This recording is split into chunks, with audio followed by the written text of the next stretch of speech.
Hello guys, good morning. Ito na naman si Kuya Fide, ang yung content creator na masayahin.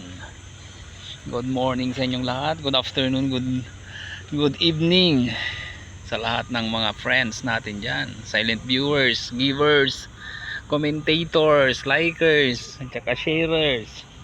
Maraming salamat po sa inyo. Nandito tayo ngayon sa Bugalyon, Pangasinan. Ito yung site na yan, magiging project natin. Yan, kita nyo yan, full of solar po yan. Magiging solar farm po ito. Ang area po nito ay 500 hectares. Yan po, another project of the government. So, yan nakatay outside ba? Napakali. Dito po nyo yan. Nakakuha po tayo ng project dito sa Ugali. Sa Sabcon. Kita nyo yan, oh, yan. Bungad pa lang po yan. Yan po, bungad lang po yan, bungad sa bungad. Okay. Yan po sa bungad. Yan, pero ano, 500 hectares yan. Ibig sabihin doon hanggang doon pa sa malayo pa. Yan, yan mga alternative projects ng government at ni President Marcos na magkaroon tayo ng alternative solution sa mga power generated project. Yan. Ayan po, makikita natin yan, oh. Ang ganda ng location yan.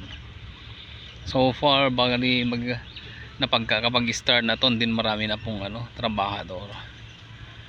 Yan. Yan po yan, oh. Makikita nyo yan, oh. Yan po, puro solar po yan. Solar farm po yung mga yan. Kasama namin ngayon yung yung boss namin. Mamaya papasok kami sa sa area. Titingnan namin yung site visit ko yung nakuha nilang block kung kung ilang hektarya yung nakuha nila.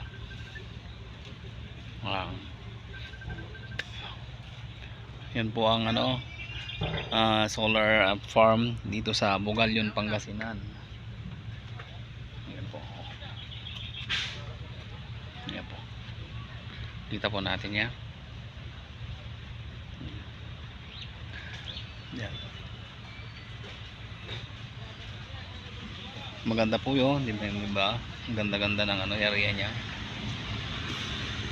Sana bumaba na ang singil ng kuryente para mapakinabangan naman natin ng solar energy. Okay, thank you very much. Ito na naman si Kuya Fide, ang yung content creator na kahit i-vlog. Mega love shout out po sa inyong lahat and God bless po sa ating lahat. Bye bye.